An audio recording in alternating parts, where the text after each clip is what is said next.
Bonjour à tous et à toutes, je suis très heureuse de participer aux Assises du bassin versant du Lot. Je salue bien évidemment Martin Malvy, Jean Launay, les présidents des conseils départementaux et tous les partenaires et les forces vives qui vont s'engager dans ces assises pour réfléchir à une gestion commune de l'usage de l'eau. La politique de l'eau, c'est quelque chose qui est essentiel, c'est crucial. L'eau, c'est la vie par définition. Et donc, toutes les politiques de l'environnement et même toutes les politiques économiques convergent autour de la question de la gestion de l'eau. Et cela d'autant plus à l'approche de la conférence de Paris sur le climat, c'est-à-dire que les écosystèmes aquatiques sont directement et gravement impactés par le réchauffement climatique. Les choses doivent être repensées.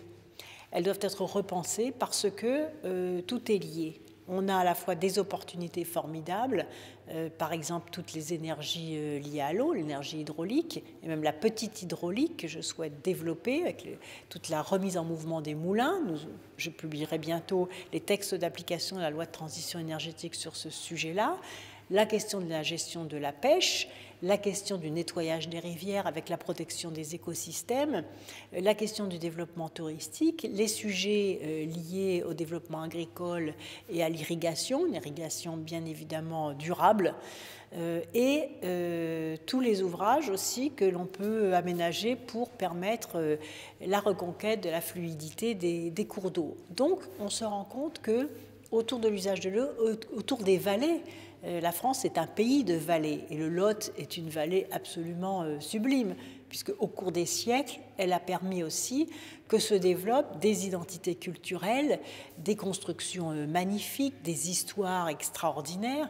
Et donc la question aussi de la solidarité autour des vallées, c'est quelque chose qui relie non seulement différentes professions, différents usagers de l'eau, mais qui relie aussi les générations, les unes par rapport aux autres, qui nous plonge dans l'histoire ancienne et qui nous projette vers le futur, et qui aujourd'hui nous donne d'ardentes obligations par rapport à la gestion des effets du dérèglement climatique.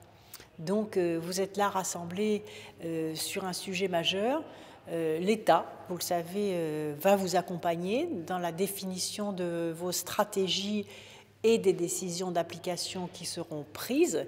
Et par conséquent, je serai très heureuse de prendre connaissance de vos travaux pour voir comment nous pouvons contractualiser pour vous permettre d'appliquer sur vos territoires les décisions dont vous allez débattre au cours de ces assises. Je vous souhaite d'excellents travaux et à très bientôt.